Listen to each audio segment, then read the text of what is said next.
السلام عليكم ورحمة الله وبركاته. إن الحمد لله رب العالمين والصلاة والسلام على رسول الله وعلى آله وأصحابه أجمعين ومن ولا إلى يوم الدين ونشهد أن لا إله إلا الله وحده لا شريك له وأشهد أن محمدا عبده ورسوله وختام النبيين ورحمة للعالمين وداعيا إلا الله بإذنه والسراجا منيرا. عما بعد. Jazakallah khair for all of your attendance. You surprised me that we get so many people in such a small space. Alhamdulillah.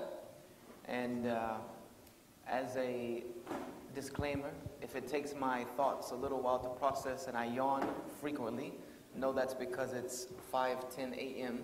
for me, and so I would just be waking up, so in equivalent have been up all night. But alhamdulillah.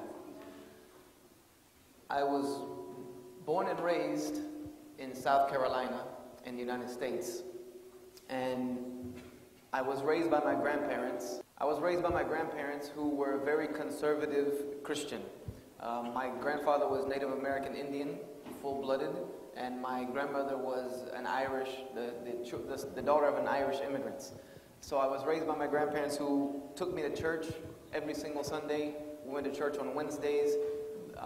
It was a tradition in our house that we prayed before we went to bed. My grandmother made sure we prayed before we eat.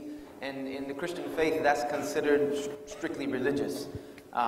There was no music allowed in my home other than music that my grandparents approved of. There was no girls allowed in my home. There was no craziness. I did not go to parties. I was not allowed to go to school dances and all of these things as a child. And this was my upbringing. And the only thing that I really knew about religion, other than the fact that I did what I was told to do, was what I learned in Sunday school. This was my religious upbringing as a child, was Sunday school. And in Sunday school, we learned the beautiful stories about the Bible.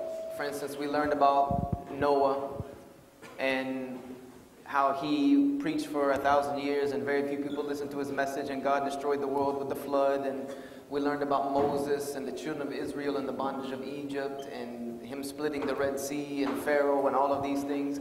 We learned about David and Goliath, the story where David kills Goliath. We learned about Solomon building the great temple. We learned about Jesus feeding the 5,000 with the fish and the loaves of bread, and the Sermon on the Mount and the crucifixion and the resurrection. And this is all that I knew about Christianity, but that was supposedly as good as we needed to know as a child. And then after that, my grandparents would come and drag me out of Sunday school into the regular service, which was very boring. We went to a Methodist church, and Methodist church is not like the televangelism that you see on TV. There was no drums and guitars and singing and shouting, and there was none of that. In the Methodist church, you listened to the preacher talk, you stood up and you sung a hymn, you sat down, you listened, you stood up, you sung, you sat down, you listened, you stood up, you sung, and then you left. That's pretty much it. And that was how I grew up. And all of that changed when I was 14. That's the only thing that keeps me going, so I'm going to have to keep it going. At the age of 14, my grandparents took me to Saturday evening youth services for the first time. And they were held at the gym at our church. And the Saturday evening youth services were quite different because we got to play volleyball, basketball, dodgeball, we ate pizza and cake and candy. But then at the end, our youth pastor, who lived across the street from me, would sit us down and give us a 30-minute sermon or lecture about religion and something having to do with youth and being closer to God and etc. And this I liked because this wasn't like normal church. And when I turned 15, I started high school, and I had not yet acquired my license. So, and my grandmother was ill. She was battling cancer on and off most of my teenage years. She convinced the youth pastor through his mother to give me a ride to school every day. And to me that was pretty prestigious because not only was he a youth pastor that I looked up to, he was the class president of my high school, he was a senior, and he drove a really nice car. It was a rebuilt 67 Mustang. So it was a very auspicious thing for me to be able to go to school with him. So we became friends, needless to say, even though he was 3 years prior ahead of me and he was 4 grades ahead of me. But he started to take me to other youth Christian fellowship services throughout the upstate of South Carolina, what is known as the Piedmont area of North Carolina, and the northern east corner of Georgia. And it was called Young Life Fellowship Ministries. He started to take me to these meetings, and these meetings were more like what you see on TV. There was guitars and drums, and there was singing and shouting, and people speaking in languages that I couldn't even understand, and people falling on the floor, and it was all this kind of, and the preaching was not like our pastor who just sat and read from the Bible. The preaching was screaming and yelling and in your face, and it was entertainment at its best. And I would say that at this point in my life, I began to become Christian out of choice. And I fell in love with my religion, and I gained an emotional attachment to my faith, which is what kept me for as long as it did keep me, was this emotional attachment. And I keep that out just as a side note. I wanted to mention emotional attachment just as a side note, that a lot of people ask me, doing da'wah workshops and things of that nature, how is it that people can have a faith that we look at it and see it as so backwards, but yet they can look at it and draw logic out of it at the same time? And that is because of that emotional attachment that I just mentioned. People can become emotionally attached to something and not see the realities of it, or not see the negative effects of it, even though they may be blatant to everyone else. And that happens. That's why people are able to live these crazy lifestyles. That's why a drug addict doesn't see the damage that they are doing to themselves and their family, or an alcoholic, because of their emotional attachment to their wrong. This is why a lot of marriages end up in divorce. And even now this is becoming rampant in the Muslim community, because relationships begin on infatuations, which is a heavy emotional attachment to someone. And then what happens when you get married and the emotional attachment wears off, you realize that you really don't like each other anymore, and you get divorced. And this is starting to happen in the Muslim community, because a lot of marriages are beginning on a basis that's not correct. You have men and women now, boys and girls, starting to gain emotional attachments to each other improperly, which we know is by the shaitan. And then they get married, and shaitan loves to break up marriages, so he removes himself from the situation. The emotional infatuation goes away, and then the marriage falls apart. This is a lesson for our youth. But when those two people get married according to the Quran and the Sunnah, based on the pleasure of Allah subhanahu wa ta'ala, then Allah creates love and affection between them, and those marriages last. But that's a whole other issue. Let's keep going with the story before I get off on a tangent. But I emotionally attached myself to Christianity at this time.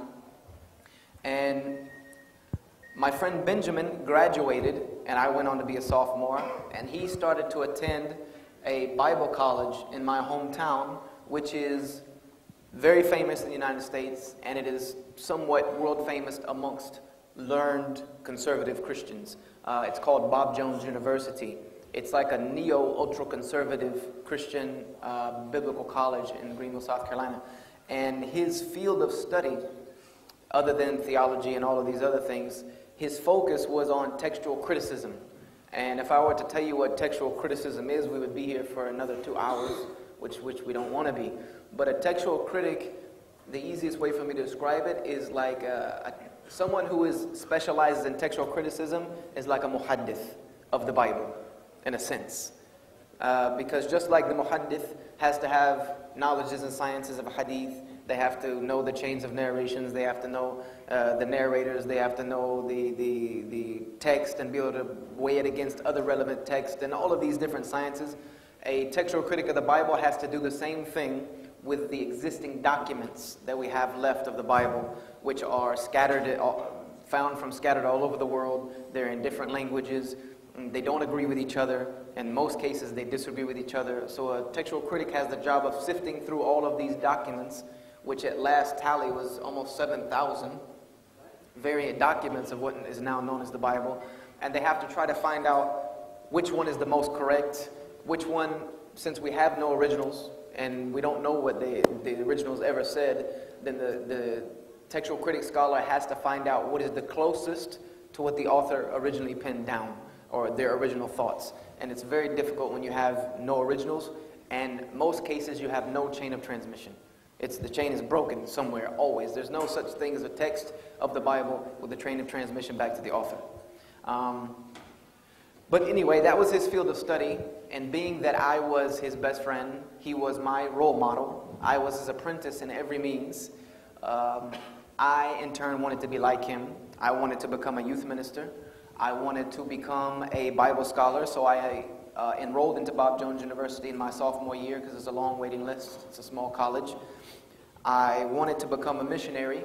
At the age of 16, I knew what I wanted to do with my life. I wanted to be a missionary. I wanted to be a Bible scholar. When I preached the gospel of Jesus Christ, I wanted to preach it from knowledge.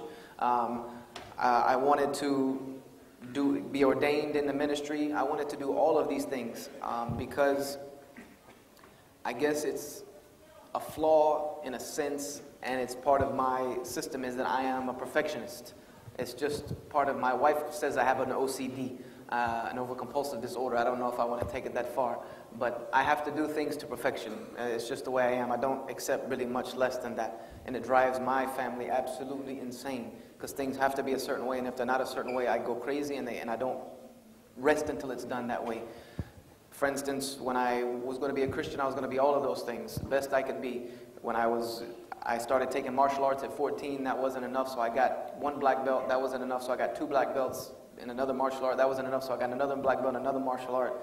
That wasn't enough, so I got certified in Krav Maga. That wasn't enough, so I opened up 3 martial arts schools. I just don't stop until there's nothing left to do.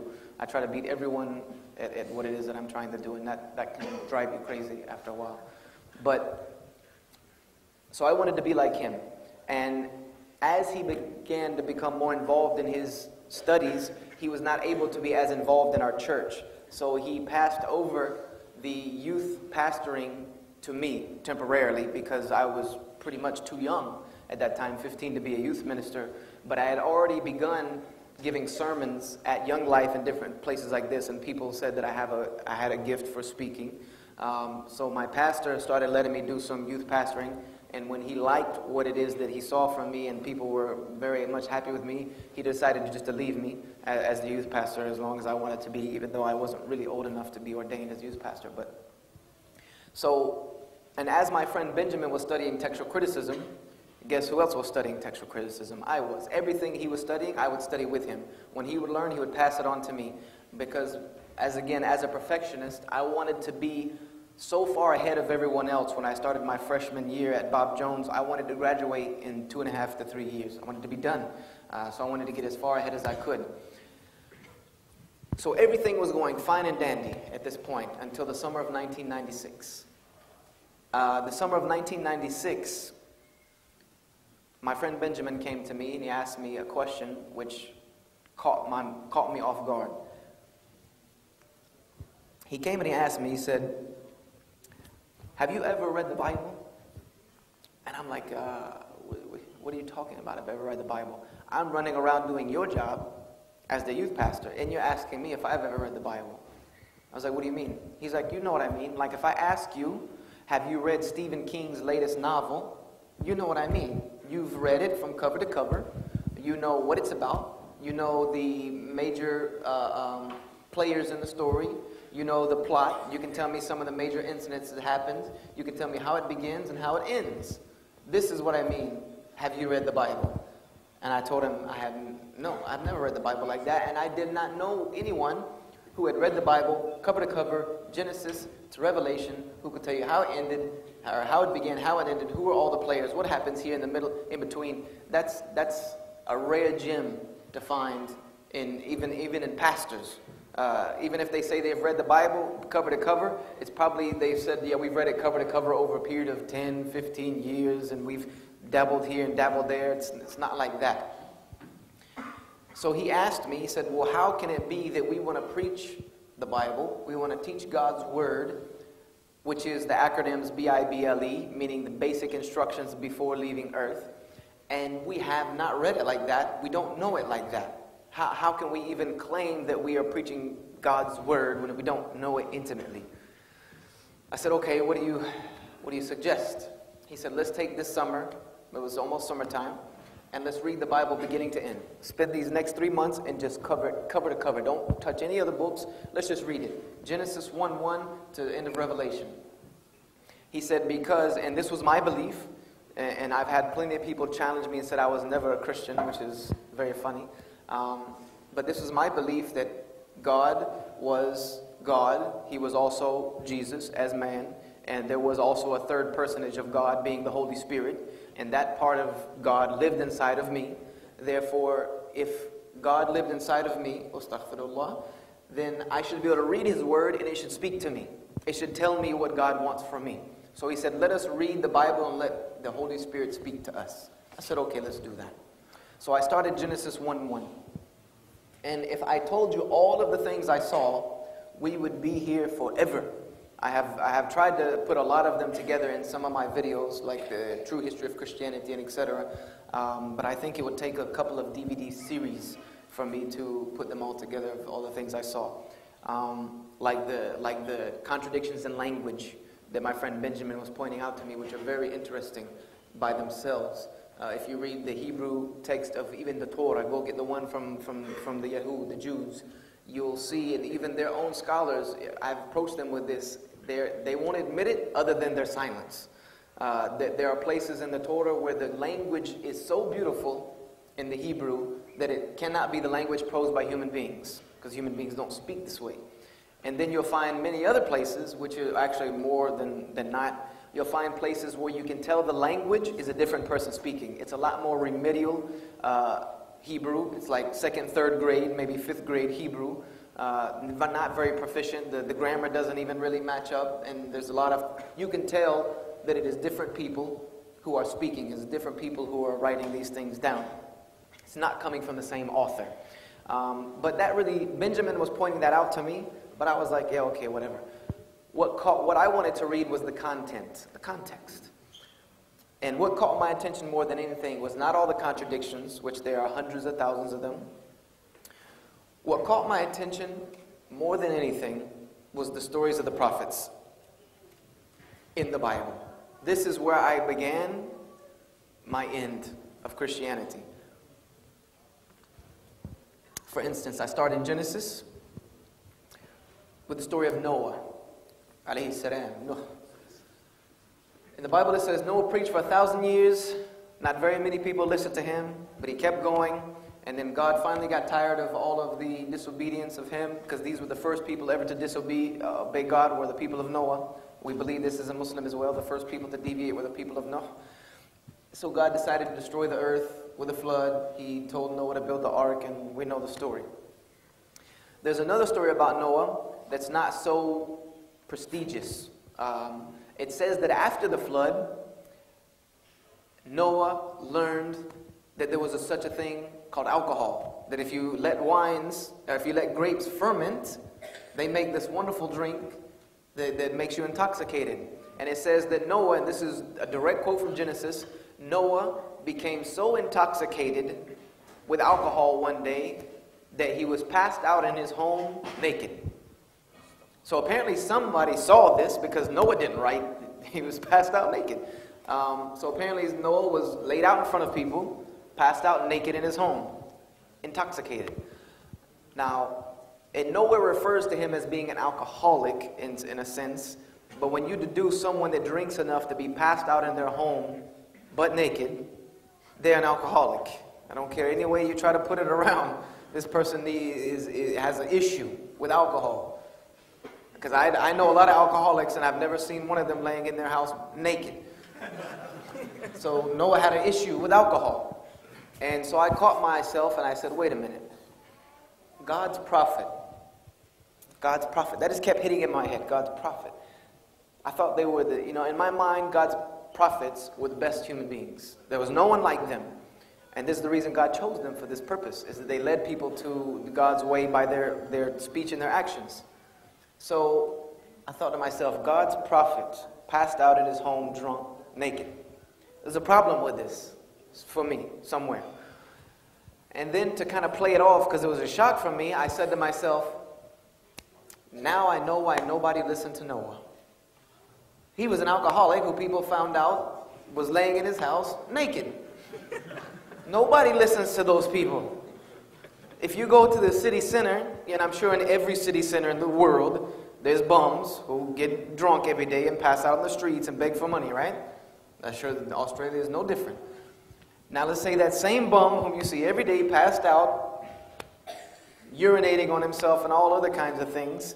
One day all of a sudden he jumps up on the park bench and says, you know what, God chose me to be a prophet, sent me with a message to tell you that if you don't follow me, I'm going to build this huge boat in Sydney Olympic Park, and if you get on it, you'll be saved. If not, God is going to destroy all of you. How many of you are going to be following this guy and go get on this boat, even if he can build it? That's what I thought. So I said to myself, now I know why no one listened to Noah except his family. And even then, his son didn't listen to him. So I was like, wow, but that's really weird. It's an issue for me. But I kept reading. I was like, okay, let's just go. The point is to read the book from beginning to end. I can't get stuck in Genesis. So I kept reading, and I got to the story of Lut alayhi salam. There is differences of opinion about, from biblical scholars whether or not Lot was a prophet. And I've even had some preachers debate me, oh, Lot wasn't a prophet. I said, who cares or not whether or not you believe he's a prophet? God saw it fit that this man was important enough to put in his book. So there's reason to talk about him. He's in your book for a reason. So the story of Lut alayhi salam is the story of Lot in Sodom and Gomorrah, the cities that were overrun with homosexuality, and God decided to destroy that city due to their sins. And he sent Lot to them to warn them. Now, there's another story about Lot that's really, really, really, really not as prestigious. And because we have young children here, I have to water the story down. Because if I give it to you uncut, it's not PG. It's not even PG-13. You would need to show ID to be able to tell you the story in full detail. And I'm just very serious. There are plenty of stories in the Bible that you need identification to prove you're of age. And it would be in one of those little stores with the blacked out windows. I don't know if you have those over here. But the story is of Lot and his two daughters. Lot had two daughters and no sons. He had no one to pass on his lineage as a male child. And his daughters were worried about this because he was getting old. So his daughters decided to fix it, the problem. And the way they decided to fix the problem was the oldest daughter got Lot intoxicated. Here we go with the alcohol again. It seems like it's an overwhelming message in the Bible. Lot's daughter, oldest daughter, got Lot intoxicated one evening and then slept with him and became pregnant by him so that she could possibly have a son. And just to make sure that there was a 50-50 chance, the youngest daughter did the same thing the next night. And they both became pregnant by their father. So now I'm really have an issue because now we have two drunk prophets and one of them is sleeping with his daughters. So this is starting to become a bad theme to me. So now I'm really interested in the stories of the prophets. So I'm reading all of it, but I'm reading kind of quickly through because there's a lot of parts of the Bible that really you would wonder, like, what in the world is this even doing in this book? It has nothing to do with anything. There's an entire book called Ruth in the Bible that never even mentions God. It's a love story. It's like a romance novel. You're like, what? You finish it and you're like, okay, whatever. There's nothing came out of that. But so I kept reading, and there were a couple of other stories, but I don't want to keep you here till the Fajr. And the two that really caught my attention the most after the one about Lot was the story of Solomon and David. Sulaiman alayhi salam and Dawood alayhi salam. And the story of Solomon is that he was one of the greatest kings of Israel in the Bible. He established the temple, which is now the Temple Mount, which is what the Jews are trying to destroy Masjid al-Aqsa to rebuild, thinking that their Messiah is going to come, which is just going to be the Dajjal, so I don't know what they're in a hurry for. But there's another story about Solomon in the Bible where it says that Solomon once became so weak in his faith that he worshipped idols. He committed shirk. Shirk ad-din, the greatest shirk. And I'm like, okay, God's prophet is now worshiping other gods. So what if people followed him? Would they be right or would they be wrong? This is God's prophet. So I'm like, yeah, that's a serious problem. And now I get to the story of David. And this is where I had to say, okay, enough is enough. How many of you know the story of Dawood wa Jalut? Dawood wa Jalut, David and Goliath, where David killed Goliath. Should all know the story. If not, you need to go pick up a Qasas al-Anbiya, inshallah. There's another story about David that's, again, not so great. It's a story of a David and a woman named Bathsheba in the Bible. Bathsheba is known as a very beautiful woman in the Bible. She was very gorgeous. And David saw her sunbathing one day on her porch. And he decided that this woman was so beautiful he had to have her. So he went and he slept with her. The only problem is she's married. And she's married to one of the commanders of his army named Uriah. And so David committed adultery, a sin punishable by death according to his own law. And now David has to figure out how to solve the problem. He feels bad about what he did, so he says, okay, let me fix the problem. Do you think he fixes the problem by repenting and becoming a better person and, admitting his sin? Nope. He sends a letter to his army saying when the battle is fierce, because they were fighting in Philistine at the time, he said, when the battle is fierce, I want everyone to abandon Uriah so that he dies. So they did that. Uriah was killed, and now David is able to have Bathsheba, and nobody can say a thing. So he committed adultery and then covered it up by committing murder, or conspiracy to commit murder. So now I'm like, wait a minute. Enough is enough, man. This is getting way out of control. I don't even want to go any farther than this. This is just seriously out of control. I thought God's prophets were the best human beings on earth. Now we have prophets who are alcoholics, passed out in their home naked. We have prophets who are sleeping with their daughters. We have prophets who are committing idolatry, committing adultery, and murder. These are like the first 5 capital sins. These are breaking the first 5 commandments. These are seriously the first 5 commandments. Have no other God before me. Covet not thy neighbor's wife. All of these, you broke them all. And I'm like, these are not the best people. Not only are they not the best people, these are some of the people who you would see on America's Most Wanted in the States. You know that guy John Walsh with the leather coat? He'll be looking for these guys. If I see these guys, I'm calling the police. I would not leave my 4-year-old son alone with David or Noah. And if Lot got anywhere near my daughter, I'm going to kill him myself. And these are God's prophets. So there's an issue here for me. There's a big issue for me. So I started to commit the biggest sin in Christianity. And Christians challenge this. But the ones who've left Christianity, they know I'm telling the truth. The biggest sin in Christianity was I started asking way too many questions. I started asking way too many questions that I had no business asking. Say whatever they want to say. That's the biggest sin in Christianity. And when I started to ask all these questions, I got to ask my pastor, a youth pastor, a couple other pastors. I even got to ask one of the greatest televangelists in the world. His name is Benny Hinn. How many of you ever heard of Benny Hinn? He's one of our favorites, right? He loves us, right? We love him. He doesn't like us, but nor do we like him. They all told me the same thing. It was kind of like a pre-recorded message.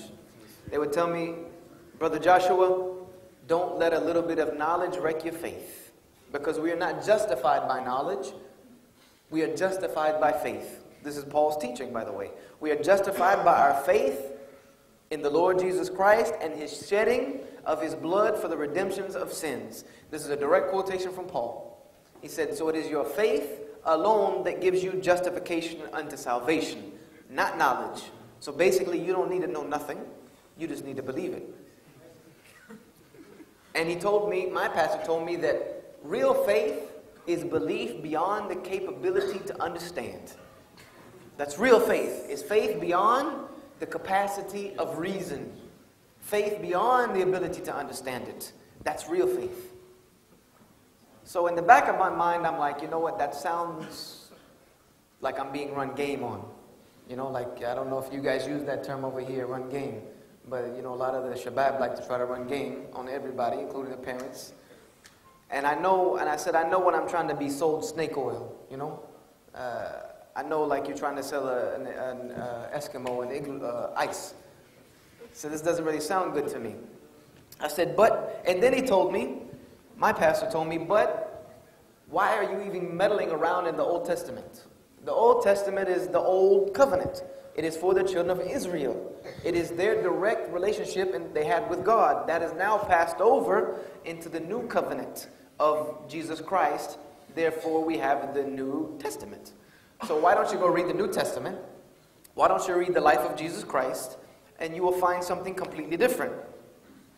And then he tried to tell me about, that the prophets were, they were prophets, yet they were human beings. So they had natural flaws. And they tried to show us how you could have natural flaws as a human being, yet still be used as God's vessel. Wasn't really buying it, but I didn't want to argue at that time because I didn't want to lose my faith. You have to understand that I had my whole life ahead of me. I had already founded my life on this religion and doing this work, and I wanted to seal up the cracks quick. So I started to go to the New Testament. But before I did, I finished the Old Testament. And there were some things about the Old Testament that were clear. Even there were so many things that were unclear. There were things from the Old Testament that were extremely clear. And the number one thing that was clear from the Old Testament was that God was one. This was without a doubt. God was one. And the most unique of senses. And there's so many verses that speak of God's oneness in the Old Testament that it's not even, we don't have the capacity to relate them all in this time. Sitting. Like for instance, Hear, O Israel, the Lord your God is one. Hear, O Israel, I am the Lord your God, and there is none else. Hear, O Israel, I am the Lord your God, and there is none like me. Hear, O Israel, the first commandment was what? The way they translated it in the King James is, thou shalt have no other God before me, which is not really the correct interpretation of the word, because that kind of says, okay, you cannot have any other God before me. But I've had one person, I even had a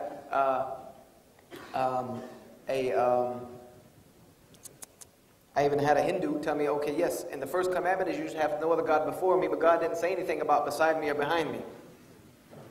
So it's not really good translation.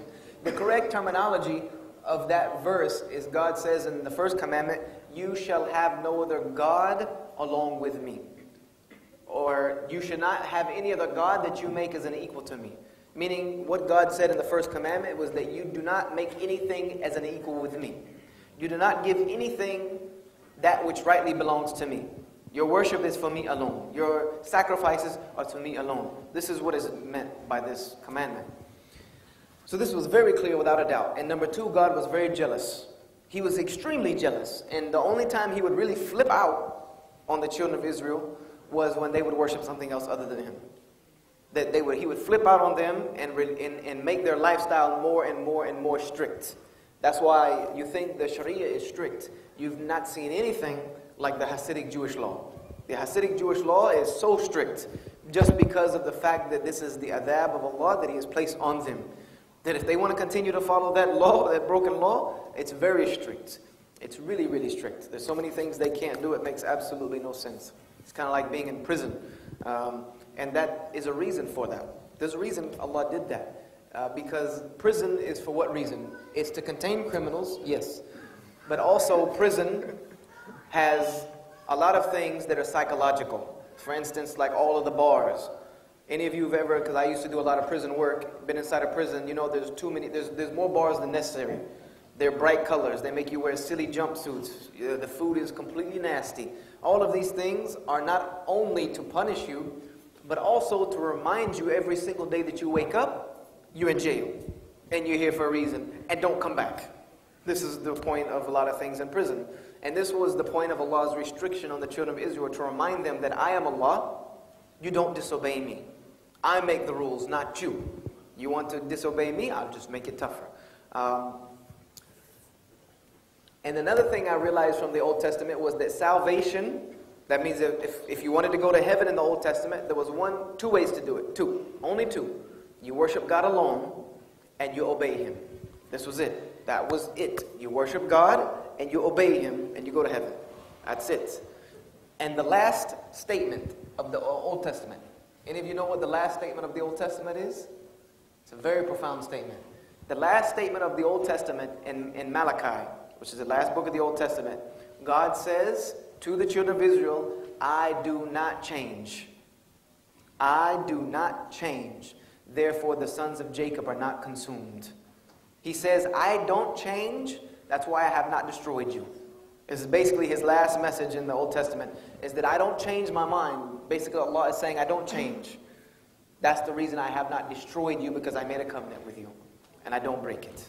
Because I don't change my mind. And we know this from the Quran, where Allah subhanahu wa ta'ala says that the sunnah of Allah does not change. The way Allah deals with His creation does not change. So I began to read the New Testament, the life of Jesus Christ.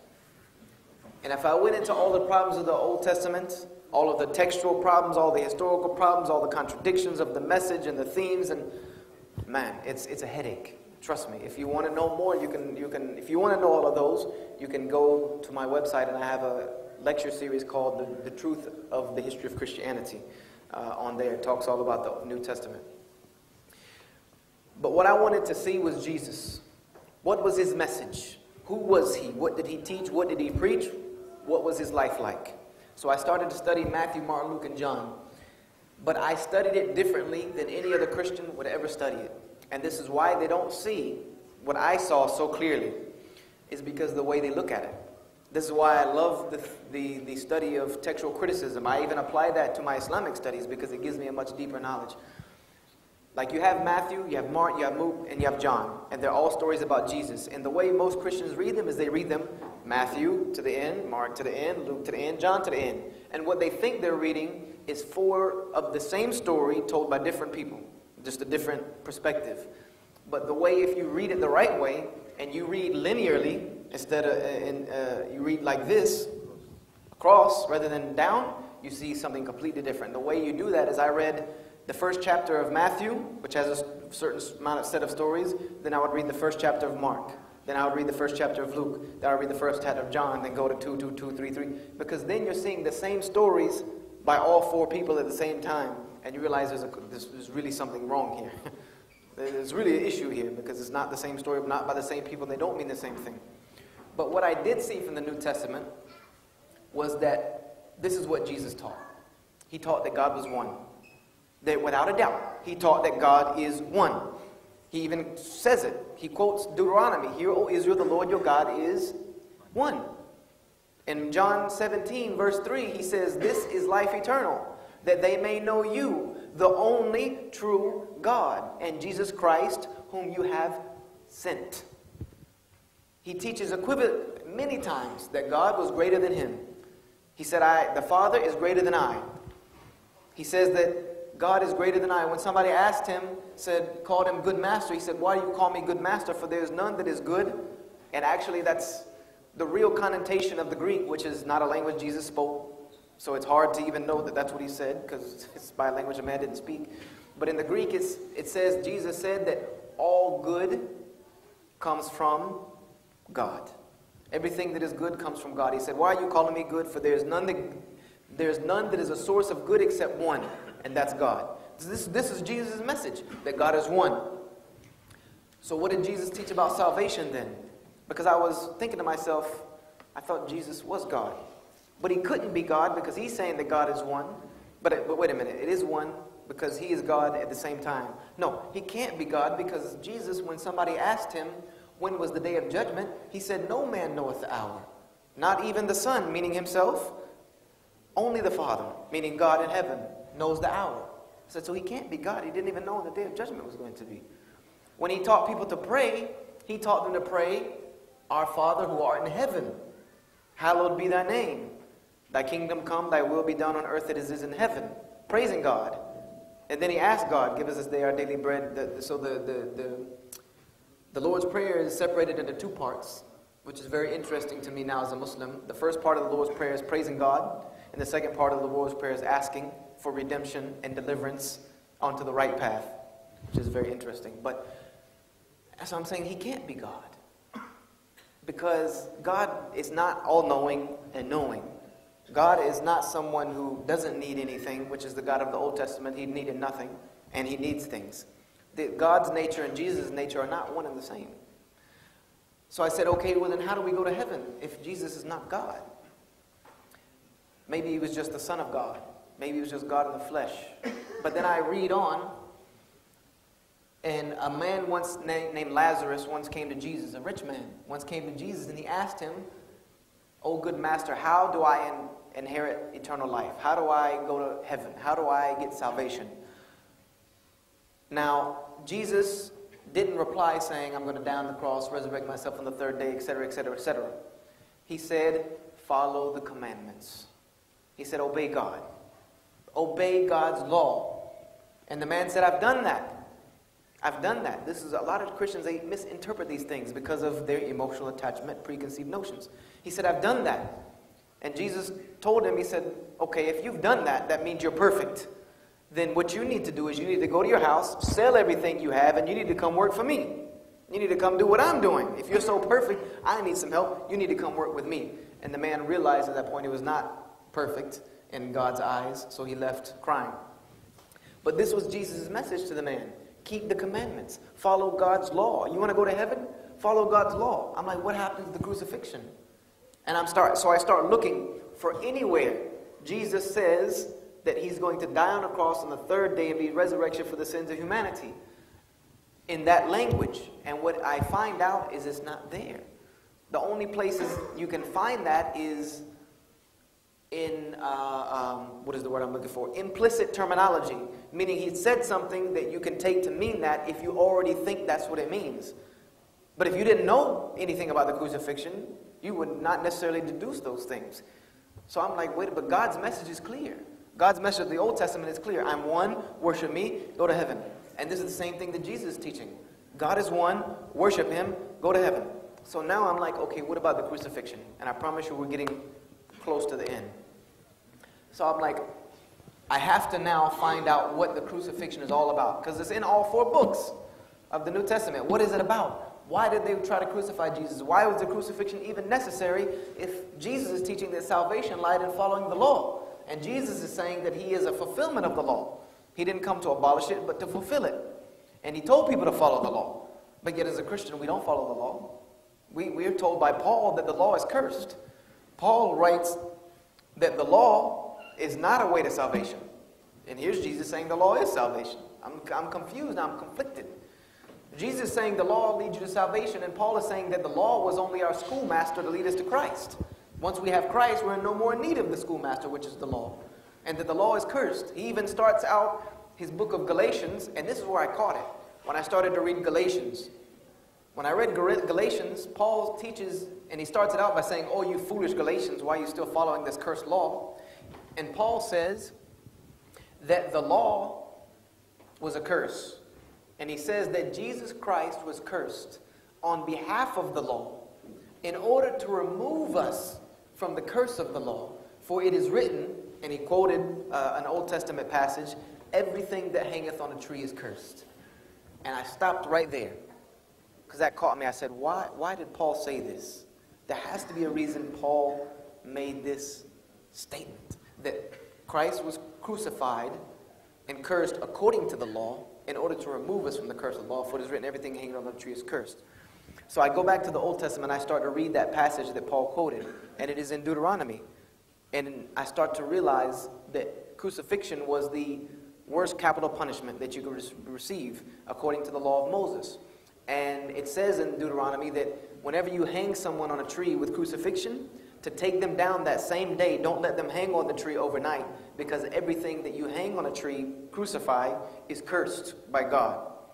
So he's saying, take them down, bury them that same day, because they're cursed people. Don't leave them hanging overnight. And all of a sudden it clicks to me. I know now why they wanted to crucify Jesus, and I know now why Jesus was not crucified. And I know now why his crucifixion was not a means to salvation, and why Jesus emphasized the law so much. And I know now why Jesus did not want to be crucified, because all of that used to plague my mind. It made no sense that Jesus' whole mission is to come and die on the cross, but yet when they come and tell him they're going to crucify you, he runs to the Garden of Gethsemane, falls on his face, prays to God, saying, God, if it be, please let this cup pass from me. I don't want to go to the cross. He's begging God, crying so hard that his sweat becomes as if drops of blood, asking God, don't let them crucify me. I'm like, wait a minute, this makes absolutely no sense. It all clicked together. And rather than going through the whole line of it, I'm just going to tell you why, so we can get to the end. There's one reason they wanted to crucify Jesus. Number one, Jesus was a man who came to a people who had completely lost God's message to the children of Israel. And there was a group of people amongst them who were called the Sadducees and the Pharisees. These were the ulama of the time. But the ulama were very corrupt. The scholars were very corrupt. They were using God's law and God's religion to subjugate the people and to get rich off the people and to get wealthy and have status and prestige. They were using God's religion to make themselves better than everyone else. And they were keeping the people ignorant. They were keeping the people poor and all of this other things. Jesus came to put a check on that, basically. He came to put things back at a level playing field. This is why he did some of the weird things they didn't see when he walked through the cornfields on the Sabbath day and all of this. He was trying to let the children of Israel know that God's law is meant for God to help you, not for you to hurt one another with it. And he came and said, I have been sent to what? An adulterous and murderous nation, meaning these Pharisees and Sadducees, talking to them. One of the first things he did when he entered Jerusalem, or the last thing, depending on which book of the New Testament you read, he went in the temple and what? He saw there were people changing money inside the masjid of Allah. He came and he flipped the table. He said, this is not the place for that. So he came to put things back together. And this was his biggest crime. His biggest crime was not his message. They knew his message was good. They knew his message was right. They knew he was the Messiah. The problem was that Jesus was not the Messiah they envisioned. He was not someone who came and sat on the king's throne in the Temple of Solomon and ruled the world with an iron fist. This was what they were looking for. This is what they were expecting. Why? Because they had become so attached to this world. This dunya had consumed them so much that they thought the only salvation was to control this world. And they clung to it very heavily. And this is what Allah tells us in the Quran, that you will find them the most arduous of people after this life. That if you were to give them a life of 1,000 years, it would not be enough for them. And Allah even challenges them with that. Tell them, if you're God's chosen people, wish for death. They will never do it. So I began to see this in the New Testament, that this was the problem of the children of Israel. That this is the only way they would accept Jesus as the Messiah is if he ruled with an iron fist over the whole world. But Jesus was trying to tell them was, I did not come to bring you the kingdom of this world. I came to bring you the kingdom of God, the kingdom of heaven, the kingdom of the hereafter. That's what God is wanting for you, the akhirah. Not this. This means nothing. Jesus spent his whole life trying to show them that this world is nothing. What I've come to bring you is the hereafter. And this is the message of all the prophets. All of the prophets said they came to take us to the kingdom of the hereafter. That this world is really nothing. But they weren't trying to hear that. Not only that, but then he went even farther than that. They might have been able to let that go. They might have just said he's just an idiot. The biggest sin of Jesus was that he challenged the authority. He challenged the authority in the ruling elite. The people who were subjugating themselves over everyone else, he challenged their prestige and he showed them for who they were to the people. So, of course, anytime, I don't care what your message is. I don't care how good your message is. I don't care how pure your way of life is. The moment you become a threat to the status of the ruling elites, the moment your way of system that you're trying to bring becomes a direct threat to the system that is set up to subjugate human beings, you will become public enemy number one, and they will exhaust no efforts to silence you and get rid of you. That's what happened to Jesus, which happened to every other prophet that came along. And this is what Warqa bin Nawfal told our Rasul sallallahu alaihi wasallam that he already knew. How many of you remember that story when he went to Warqa bin Nawfal? Warqa said, I wish that I was a strong young man so that I could stand beside you with my sword when the day your people will throw you out. And he said, they'll throw me out. He said, no one has come with what you came with except that their people threw them out. So this is what Jesus made himself a threat to. So what did they do? They had to get rid of him. Jesus has to go. He's got to go. So they had to find a way to get rid of this man. But not only did they want to get rid of him, because Jesus wasn't like any other prophet. They realized that. This Jesus came blazing with miracles. Allah sent him with miracles like had never been seen. They said, not only do we need to get rid of him, because they could have killed him. Jesus had no tribe. He had no lineage. He had no father. So they could have just killed him and dumped him in a ditch. Nobody would have done anything about it. But what they wanted to do was to discredit him. This is what they needed to do. They needed to discredit who he was. They needed to make him look so stupid that no one would ever believe in his message again. And they realized, they were very smart. They said, there's one way we can get rid of him. He's coming saying he's bringing the law of God. He's the fulfillment of the law of God. Because they tried other things. If you read the New Testament, they tried to trick him many times. They even tried to get him to speak against Caesar. If any of you read the New Testament, they came and asked Jesus one time. They tried to trick him. They said, do you think we should pay taxes to Caesar? Had Jesus said no, whew, that's it. That's a capital crime. They would have killed him on the spot. He said, and he tricked them. He said, give to God what belongs to God and give to Caesar what belongs to Caesar. And leave me alone. So they asked him many things trying to trick him. So they couldn't figure out any of that. So what they decided to do was they decided to start calling him that he was saying that he was the king of the Jews. In a direct challenge to Caesar's empire. They started calling him the king of the Jews. And that's actually, believe it or not, what he was crucified for, not for calling himself God. Because they even nailed above the cross that they would supposedly, whoever was crucified on, here lies the king of the Jews. But they started saying that he was calling himself divine by some of the things that he said, like the Father and I are one. But they were misinterpreting the things he said, which Christians do today, the same thing. They took that and started to say that he was a direct challenge to the seat of Caesar. So they were taking him to Pontius Pilate and said, you need to crucify this man. You need to kill him. He's a direct threat. When Pontius questioned Jesus, what did he say? He said, I find no fault in this man. Take him. But eventually they convinced Pontius to try to crucify him. And there's one reason they wanted to have Jesus crucified. Because Pontius asked, what do you want me to do with him? They said, crucify him. He's like, crucify him. He's crucify him. Was one reason why. Because of that Old Testament statement that everything that hangs on a tree is cursed. They realize if we can crucify Jesus, he cannot be the Messiah. Because you cannot crucify God's Messiah and curse him according to the very law that he is saying he's coming to fulfill.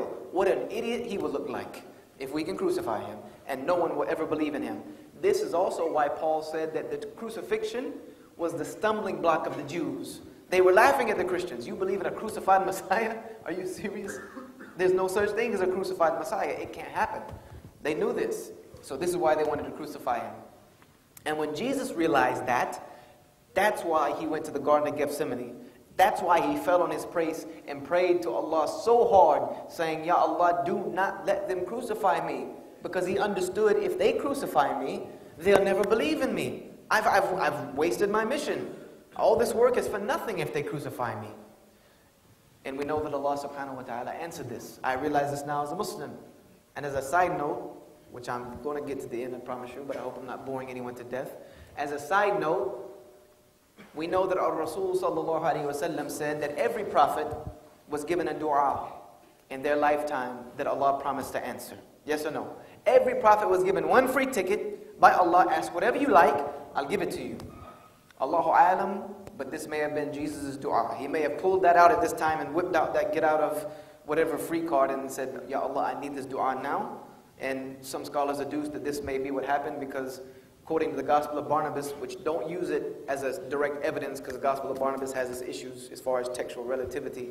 But according to the Gospel of Barnabas, Jesus made this dua and then all of a sudden the angels came and took him. And this was the answer. But Allahu alam, Allah saved him from this. So I realized to myself, Jesus could not have been crucified. I realized it. No matter, I don't care, because when I started to read the crucifixion story, again, I started to focus on it. Even in the New Testament, I realized, wait a minute, it was not Jesus that was crucified. There's different stories about what's happening here. There's different stories about what happens during the crucifixion. There's different stories about what happens after the crucifixion. Even in the resurrection, because I started to question the crucifixion. And the guy told me, no, look, we even have witnesses in the Gospel of Thomas, where Thomas said that he went to Jesus, and there's another book that's not in the Bible. He said he went to Jesus, and Jesus said to me, oh, Thomas, why do you doubt that I was crucified? Look into my hands and see the marks. I said to myself, wait a minute. Crucifixion is not through the hands. This was told to me by a rabbi when he was laughing at the crucifixion story. He said, you think because people, have you ever heard of the Christians getting the stigmata? You ever heard of the stigmata? Where's the stigmata these people you see with these miracles in their hands? It is physically impossible to crucify somebody through the hands. You nail somebody through the hand and you hang them on a pole, see how long they're going to stay up there. Their body weight is not even going to let them be up there. So I laugh at this. This is your miracle, stigmata through the hand. Christ could not have been crucified through the hands. Crucifixion would have been through the arm and through the shin bones. So you got some issues. But anyway, so I realized Jesus could not have been crucified. So I started asking now these questions, and of course I was quickly removed as the youth pastor. No longer was I able to even speak in public anymore, which I didn't want to anyway, because I could not continue to preach a message that I did not believe in. And finally, my friend Benjamin, when I told him what I was saying, he smiled, and he said, "Come with me." He took me to his textual critic professor. And his textual critic professor told me, "Joshua, the book you have in your hand, the Bible, is a book written by the hands of men and women over thousands of years, and it's been passed down by hand, written for thousands of years, and people made lots of mistakes in their copying. Sometimes the mistakes were accidental, sometimes they were purposely changed for many various reasons." He said, but what you have in your hands now is a product of the hands of men and women, and they left their fingerprints on it. So it's not without error. It's not perfect. No, it's not. He said, but the people who believe in it by faith. And it is that faith which takes them to justification and salvation. It is that faith which leads them to have salvation, because true faith is what? Belief beyond the capability to understand. Belief beyond the capability of reason. Even belief in the face of blatant evidence. And so I said to him, let me tell you something. I said, what you tell me is a bunch of garbage. I said, because God is perfect. Yeah? He said, yes. I said, therefore, God's book should be perfect. Therefore, God's prophets should be perfect. God's message should be perfect. And everything that comes from Him is perfect. His universe that He created is perfect. You're telling me God is perfect, the world He created is perfect, the system He set up is perfect, the human being that He developed is perfect, but now all of a sudden when it comes to His message to human beings to live their life, now all of a sudden it's completely imperfect. His prophets are worse than more people I've ever met in my entire life. His book is rubbish, it has no authority, no whatsoever. The religion is so stupid that the only way you can believe in it is if you turn off your logic that God gave you as a sense to understand the world around you, and that's the only way I can be saved. He's like, yep. I said, well, this is not the religion for me. And I left. I left Christianity completely. I said, this is garbage, man. And I started to look for other religions. I studied Hinduism. That's like a soap opera of gods. Seriously, it's like a soap opera. One god gives birth to another god who then turns and kills his mother, and he sleeps with his sister. And oh, by the way, this week another god, we found one that, there's another one did this, and man, this is just craziness. I studied Buddhism. I don't know how that's a religion. Buddha never mentions God. He never even alludes that God exists. So, don't know how that's a religion. I studied Taoism, some very good teachings, but still a lot of rubbish. I studied Wiccan, which is the spells, magic, witchcraft, all that good stuff. I studied Bushido, which is the samurai code of conduct. Very good code of conduct, except for the whole falling on your sword thing. Not really down for that. But I studied every religion that I could get my hands on. And I had one person tell me, a pastor, and he was very arrogant the way he said it. You just proved yourself a liar telling me that you studied the world's major religions in less than a year and a half. You're such an idiot. I said, you're right, I'm such an idiot that I would take a glass of dirty water, which is the world's religions, and I would drink a sip of it, realize how dirty it is. Oh, but let me keep drinking it until I finish the whole glass and hope that the last sip is good water. That would be the idiot. That's the world religions. When I took one sip and saw how dirty it was, I spit it out and I put the cup down. That's what I did. When I studied the religion far enough to realize it's garbage, it's garbage. Why don't what digging in the... If you go in the dumpster and realize it's only garbage, what are you going to find at the bottom? More garbage. So I left it alone. And I also read a book about Islam. I got a book from the public library about Islam. I don't remember the name of it. but it said that Muslims, M-O-S-L-E-M, which is a very derogatory word, it means someone who oppresses someone else, coming from the word dhulam, Muslim, means one who commits dhulam, which is oppression or wrong or harm or evil. It's a very slight of the tongue. It said that Muslims worship a moon god called Allah, who lives in a box in the desert of Saudi Arabia, and that all Muslims were Arabs, and they had many wives, and they beat them all day long, and that the greatest deed of a Muslim was to kill a non-Muslim at any time, at any place, without discretion, and then they would get virgins when they went to heaven. So I put that book back on the shelf, and I marked Islam off the list like this, and I said to myself, if I ever accept another religion, it'll never be Islam, and if I ever see a Muslim, I'm going to Bruce Lee him on the streets, and I'm going to call the FBI. I said, but I've never seen a Muslim. I live in South Carolina. Never seen a Muslim in my life. So khalas, I'm good. So I left religion alone completely at 17. And I said, you know what, God? You don't want to help me out? I help myself. You don't want to show me the right way? I'll make up my own way. And I promise you, I'll show you how much better I can do at doing my thing. So I started to drink and party and get into all of the things that you can get into as a youth, 17 years old, lost, angry at God, angry at religion. There's a lot of trouble you can get into. And like I said, I'm a perfectionist. If I was going to be a Buddhist, it would have been orange robe and bald head and sandals. If I was going to be a Wiccan, it would have been spells on everybody. If I was going to be a samurai, I would have been running around in the dress and sword and katana and all that good stuff. That's just the way I am. So when I went after the streets, I wanted to be a proper gangster, a proper thug. I wanted to, the whole Tupac thug life movement was heavy at that point. Tupac had just got killed and Biggie and all that stuff, so I was in it. And my biggest problem was my anger issue. I was getting into fights, got kicked out of school, had to go to night school and finish and get my secondary degree. I got arrested one night for a fight that a young man didn't want to get off the phone. So I made him get off the phone, the pay phone, and it didn't really help because I broke the phone. And it turned out that he was the son of a judge. So that really didn't work out for me. But I had an anger issue. I was just angry. And I thought that, I had a black belt at that time, so I thought I was Bruce Lee reincarnated from Hinduism. Picked up at that from Hinduism, so I thought that if I was Bruce Lee reincarnated, anytime somebody got in my way, I was gonna, kung fu connection right there on the streets. And I didn't really need a reason. I would try to find a reason, to get my anger out. So it got me in a lot of trouble. But there were two things that changed that. The first one was by the way, I've played baseball all of my life. Baseball has been in my blood. I lived, breathed, and eat and slept it. That was even more than martial arts. I had a natural talent at it. In my sophomore year of high school, I was promised that if I graduated with a C average, I had a guaranteed 4-year scholarship to one of the best baseball schools in the country, Clemson University. I lost that when I beat up the young man at the payphone. So I decided that if I couldn't go to Clemson, I was going to party there.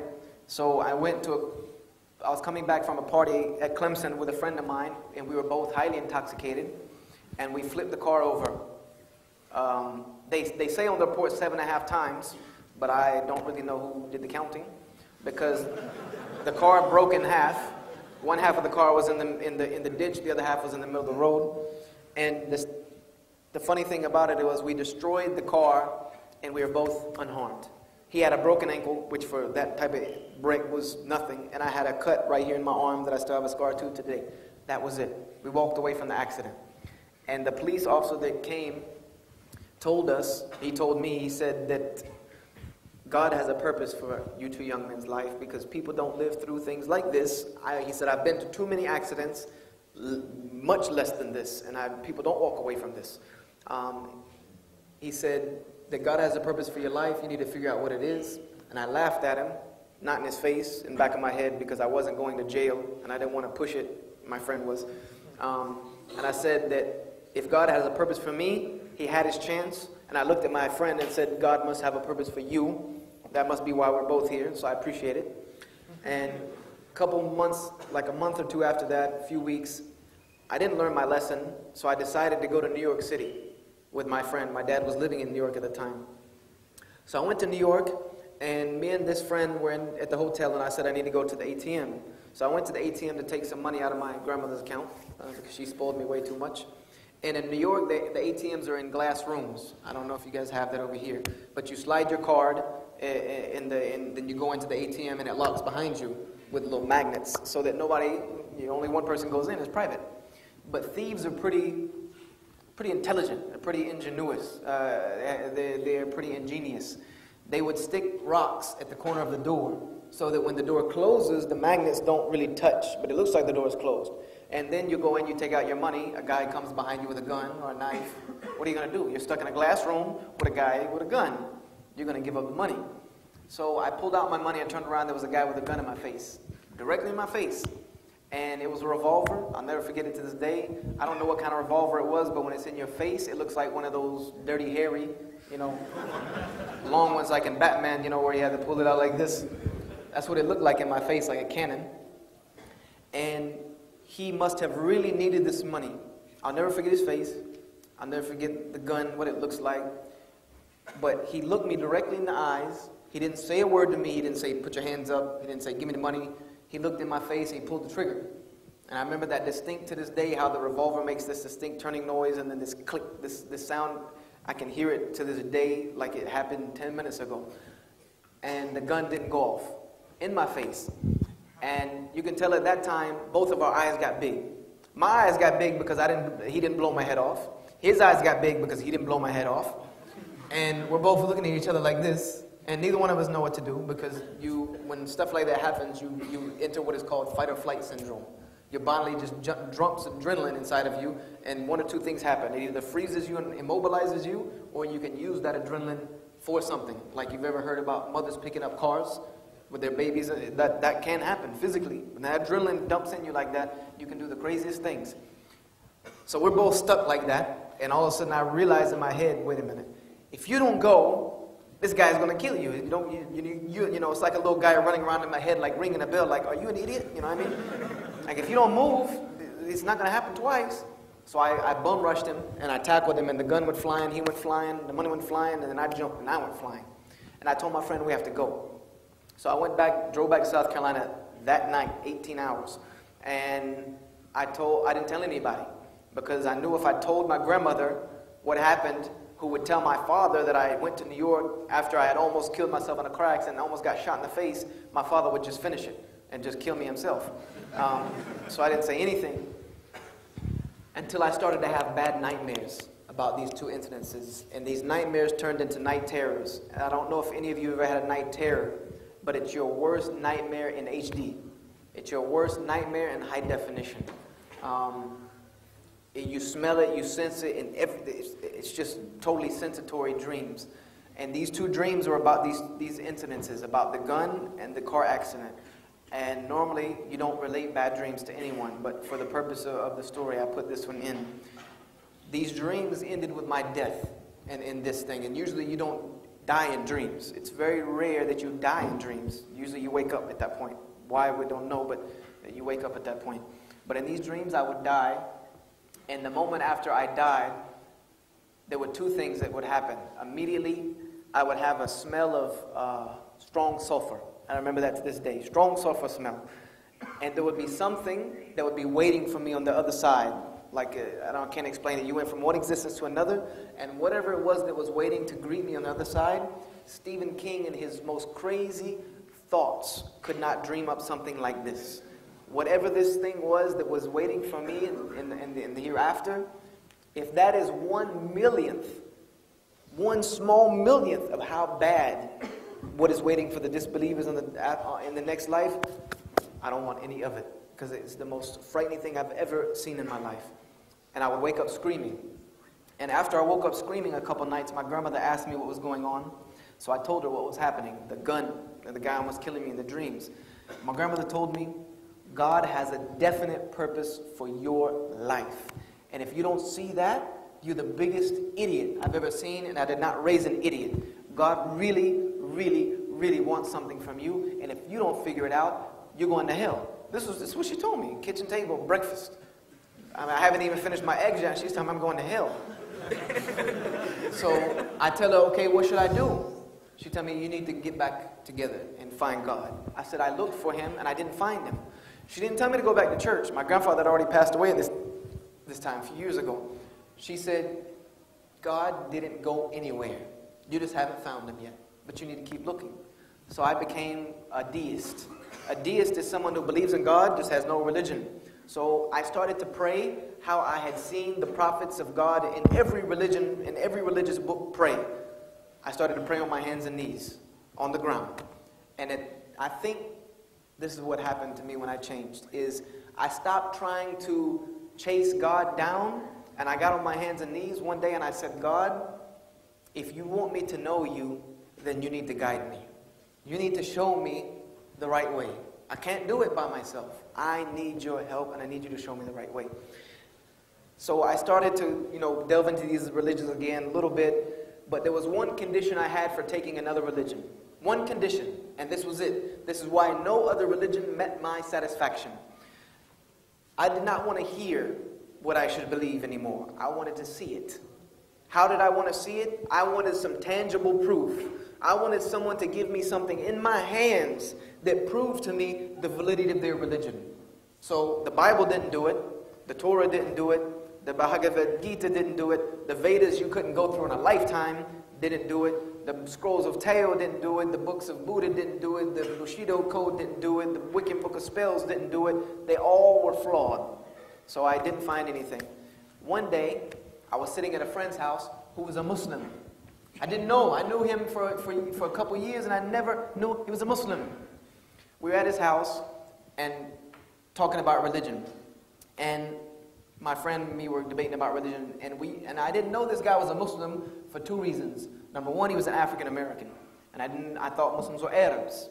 And number two, I didn't know that Muslims, along with their worshiping their moon god in the box and killing non-Muslims and beating their wives, I didn't know they could sell drugs. That's what this guy did as a profession. He sold marijuana for a living. And so I was at his house, me and another friend were debating about religion, and he walked in the room. His name was Blunt, but his name was Musa, but we called him Blunt. He was from New York. And I should have known it because he was always talking about getting that Arab money and dealing with the Arabs in New York and things like that. Anyway, he came in the room and he said, have you ever heard about Islam? I'm like, yeah, man, I heard all about Islam. He was like, well, I'm a Muslim. I was like, I knew you were a comedian, dude, but you need to do stand-up with that act. He was like, and I was like, wait, but really, you should not really run around telling, we cool, I know you like that, but you should not be telling anybody like that. You know what I mean? You have the FBI all up in this place. You already got enough drugs here to go to jail forever. Now you want to run telling me you're Muslim? He was like, no, seriously, I'm a Muslim. I'm like, you're black, man. You know what I mean? He was like, you think I don't know that? I was like, you can't be a Muslim, they're Arabs. He's like, what were you talking about? So I told him what I knew about Islam. He was like, man, what in the world? Whatever you read, this is the biggest garbage I've ever seen. He said, Islam is the complete opposite of that. So I told him, I was like, all right, tell me about Islam. He said, I can't because I'm not the best Muslim. I said, I can't. He said, I barely pray 5 times a day like I'm supposed to. I don't do the best that I should. He said, but I do know where you can go to find out about Islam. I was like, where? He's like, come with me on Friday to the mosque for Jummah. I'm like, okay, the only thing I understood out of that sentence was Friday. That's it. Something on Friday. He said the mosque is like church for Muslims. And Jummah is like Sunday service. It just doesn't have any chairs. I'm like, cool, church with no chairs. That's good. That's the worst part about church, was those benches. So I said, okay, how are we going to get to the mosque? Because I'm not driving that far. Because my thoughts were the mosque had to be somewhere in another state. I'd never seen one. He's like, it's on Wayhampton Boulevard. I was like, man, now I know you're kidding. I live off Wayhampton Boulevard. There's no mosques. There's no mosque in Greenville. I've been all over this city. He said, yes, you know where Lee Road intersects with Hampton? I was like, all right, now really quit the jokes. I live on Lee Road. There's no mosque, dude. He's like, no, you know that missionary training facility on the corner? I said, look here, buddy. I used to take missionary classes to become a missionary, to probably go to Muslim countries and convert Muslims. I used to take missionary courses there. There's no mosque there, man, let me tell you. He said, you know that brick building in the same parking lot as the church with the gold thing on top? I'm like, yeah, the gym. He's like, nope, that's the mosque. So I'm like, oh my God. Not surprised, like, wow. I was like, oh my God, these crazy Muslims live at the end of my road. They live at the end of my street. And I didn't know. So I said, okay, I'll meet you there on Friday. So I went home and told my grandmother, did you know these crazy Muslims live at the end of the road? And she's like, yeah, they don't bother anybody. And I'm like, well, I'm going there on Friday for the prayer. She's like, okay, just be careful. So I went on Friday, but I didn't just walk up in the mosque. You think I'm an idiot? You know what I mean? I have some street smarts. I have a little bit of street education. I know better. I see there's only one way to get in this building. I'm not going in it because that's the only way to get out. I'm going to sit on the church steps and watch. I want to see who goes into this mosque. Guess who goes in? Arabs, Arabs, Arabs. Maybe some Pakistanis, but at that time you all look the same to me. So there's a few Africans, but they weren't African Americans, they were real deal Africans. So I'm looking and there's not one single American into this building. So what do I say to myself? Check. Number one, all Muslims are Arabs, except for maybe a few Africans. And I start paging Musa, because he's not here. I start paging Blunt, he's not, because the cell phones weren't a big thing back then. So I start paging him and he's not responding to me. I'm like, why is this dude not here? You know what I mean? He's the one that invited me and he's not here. And then all of a sudden some guy pulls up in front of me. He gets out, short, with a thobe on. And he's like, can I help you? And he was very soft-spoken, very short, maybe 5'2", 5'3". I said, yeah, Musa invited me to come watch your prayer services. And he's like, yeah, we know Musa. He just doesn't really come here that much. He said, but come in and I'll take care of you, this and that. He was very nice. I thought he seemed a little too excited to get me in the building, but I did not see anybody go in the building that I didn't think I couldn't handle 2 or 3 of them. So I went in. I didn't see any. It was all men that went in. Little did I know the women came from the other side. I went in. They gave me a chair at the back of the masjid. I'm sitting on this chair like this. There's this big group of Arabs in front of me, and there's this curtain that's right here behind me. And there's women talking back there. I can hear them chitter-chattering. I'm like, what are the women doing back there and how'd they get back there? I said, why are they behind the curtain? I said, it's probably because of all the bruises. And they probably like live in the basement or something. You know, the men just come and pick them like flowers and take them home and beat them and bring them back. So I'm sitting here looking at this and I'm like, man, this is the craziest thing I've ever seen. You know, and at that point, I have kids, as you can tell. My spider sense started going off. How many of you know who Spider-Man is? When Spider-Man's around danger, he has this tingling sensation. Yeah, I started tingling right then. And I thought to myself, you've been set up before. Because I've been set up to get jumped on. When you fight a lot of people, somebody's going to get you back. And I thought, you know, it kind of felt like this. You had the same feeling that night, and you were right. And I started thinking, why is Musa not here? And then I started thinking about all the times he talked about doing these shady deals with Arabs and getting that Arab money. And I said, this guy, Musa, works for these Arabs to bring Americans to the mosque for Friday so they can do their jihad after Jummah and get their virgins. I said, I'm like, I've been set up. I have been set up. I am the sacrificial lamb here today. That's why they got me sitting at the back in this chair. Why they sit me so far away from the door? The door's way over there. There's no way for me to get out. So I start thinking to myself, how many old Arab men I can knock out to get on the way out. I start thinking to myself, should you go through the curtain? You know, but then I'm like, there's too many women back there, and I already know with good sense you don't deal with a mob of women. And then I thought maybe that's where they keep the swords and the weapons. So I might not want to go back there. And then all of a sudden the imam gets up on the stairs. He gets up on these steps. And I'm like, okay, maybe I'll leave while he's talking. You know what I mean? But everybody's paying attention to him. But I didn't think he was just going to stand up and, you know, tell everybody to kill me anyway. I was like, I just don't. He was very sweet. So I didn't see that man jumping up on the podium and telling people to kill me. So he gets up on the podium and he says, إِنَّ الْحَمْدُ لِلَّهِ نَحْمَدُهُ وَنَسْتَعِينُهُ وَنَسْتَغْفِرُهُ وَنَعُوذُ بِاللَّهِ. I'm like, oh my God. He's telling them to kill me. Because he's screaming in Arabic. He's pounding on the thing. He's pointing in my direction. And he's smiling. I've never seen somebody sound so angry and smile. So I'm like, that's it. I'm done. It's all over with. I said, I got to go now. You know what I mean? I was this close to flipping out and just going Jackie Chan in the building. I say, if I'm not going without a fight, you know what I mean? I'm not going out like that. I start looking at the window and I thought to myself, I wonder if that's shatterproof. If I can go out of that thing. So I start freaking out. I'm flipping right now. I'm like, man, I gotta get out of here. Seriously, I do not want to die today. So he stops screaming in Arabic. And he starts translating what he says. All praise belongs to God, the creator of all that exists. We praise him, we seek his help, we ask for his forgiveness. We seek refuge with the creator from this evil that lies in our... You know the translation. So he started doing that translation, and I thought to myself, wow. You know, it caught my attention. It caught me. I was like, that's what he said? You know, I'd never heard anybody say it like that. I didn't know you had to scream and smile to say it. I listened to the whole sermon in English. And the khutbah was that the forgiveness of Allah is open to anyone, at any time, at any place, without discretion, no matter what you've done. And the only way you cannot be forgiven is three.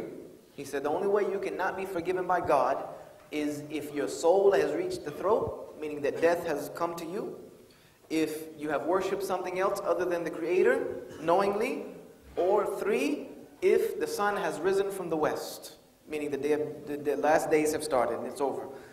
I didn't understand the last one till now, and he quoted a long hadith of Prophet Muhammad sallallahu alaihi wasallam, and Angel Jibreel. I'm not going to narrate the hadith because you've already been here long enough, but it's a story about where Rasul sallallahu alaihi wasallam met Angel Jibreel, and Angel Jibreel told him to tell the Muslims that Allah has told them that if they steal, that Allah would forgive them. So he would go tell the Muslims that Allah said, if you steal, He'll forgive you. So they would ask Rasul sallallahu alaihi wasallam, okay, what about this other sin? What about this other sin? So he would keep having to go back to Jibreel and ask him, okay, what about this other sin? Jibreel would go to Allah, come back and say, okay, tell him He'll forgive him of that too. Till finally, Jibreel came and went back and he said, look, tell the Muslims that Allah has said this. Tell them that Allah has said no matter what they have done, no matter how great the amount of sins they have committed, as long as they have not associated a partner with Allah, He will forgive all of it.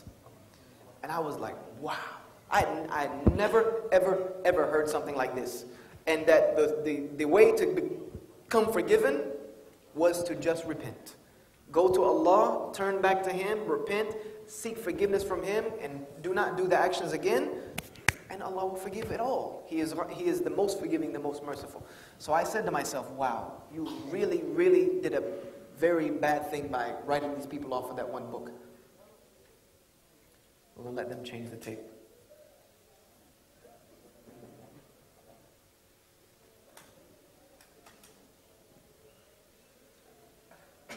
Okay.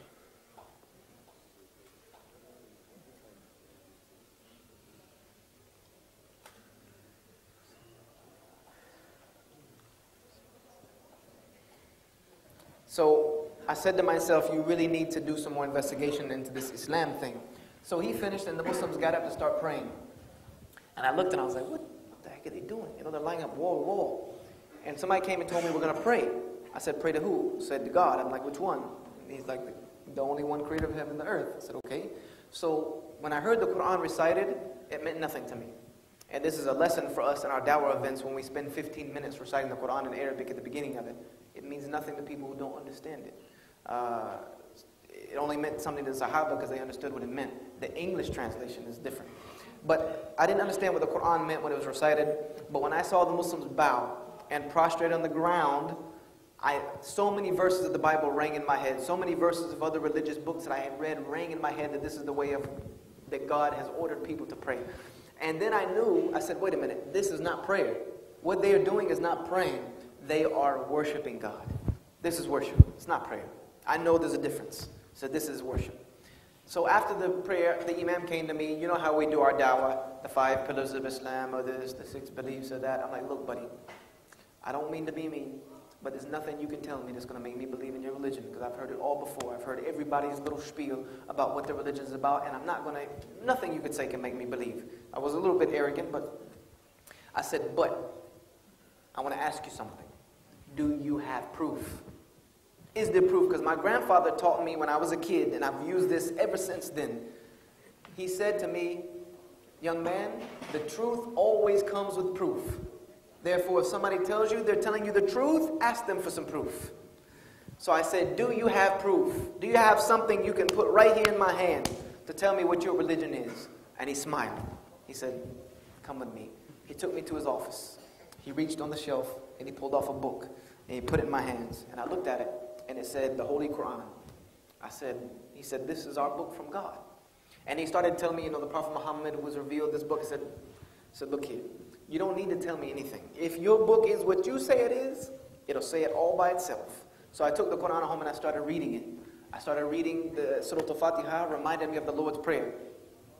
What caught my attention more than anything, and what really, really made me read the book, was the second verse of the second chapter. The second verse of the second chapter told me that this is the book that has no doubt in it.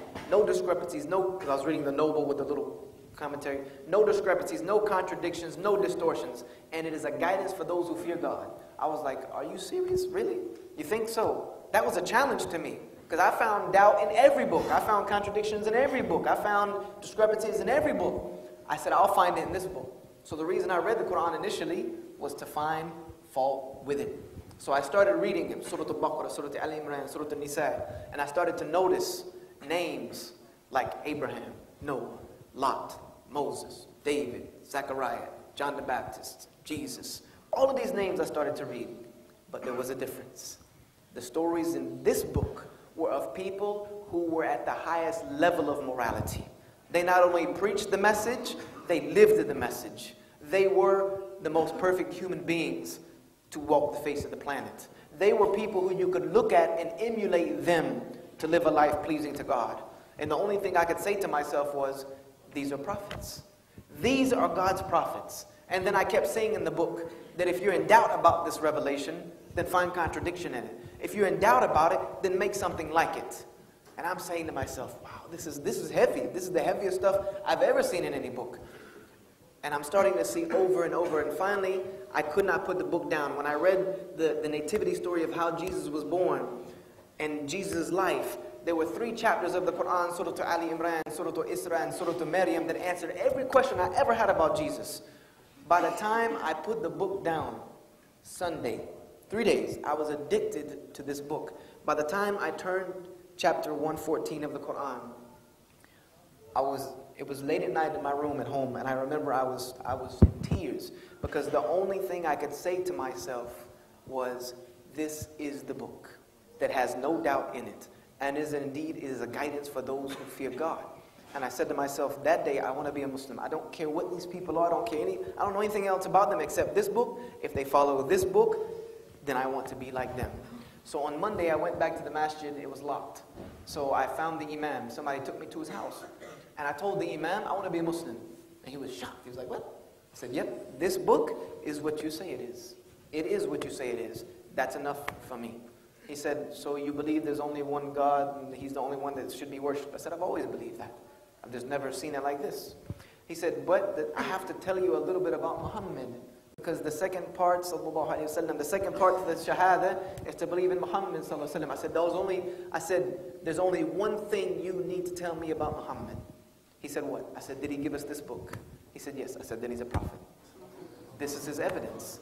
I said, because God is perfect, this book is perfect. Therefore, whoever it came through, they're perfect. So I said, Muhammad Rasulullah. So that day, December of 1998, I accepted Islam. I said that this is it. This is my way of life. And I know I've kept you forever, but I want to spend 5 minutes telling you why I tell my story. Because if I do it just for entertainment, then wallahi, I could have stayed at home. I could have saved myself 15 hours on a plane. Seriously, you could have put it on the screen and watched it on YouTube. It's probably better than live. The reason I tell my story is because I don't want to see anyone else struggle for the truth the way I had to struggle for the truth. I don't want to see anyone else have to go through what I went through. And there are so many people in the world that are where I was in 1998. They're lost, and they want to know the right way. But they want to know it with truth and proof and evidence. And there's so many people in Australia like that. I know, and I've never been here. There's so many people in Sydney just like that. I know, and I've never been here. There's so many people in your neighborhood just like that. And I know that are lost, and they want to know the truth. So what are we doing? We are the ones that have it. Why are the people having to chase us down?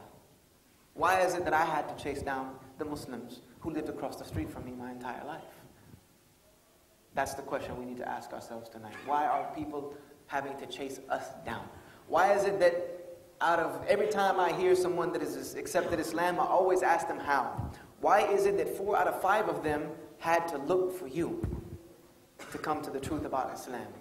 This is the real thing we need to question ourselves about. That we are allowing these people that we should be concerned about, that Allah gave us as an amana, this deen of al-Islam, and He has entrusted us with these people who are ignorant about Allah and about this deen, because they are a trust for us, because we are considered in a sense of authority. When you have the truth, it's an authority upon you to pass it on. So why is it they're having to look for us? Why is it that we're not doing our job? This is something that really, really needs to change. This is why I tell my story, to let people know that this should stop. To listen to or download more Islamic lectures, please visit www.islamicmedia.com.au.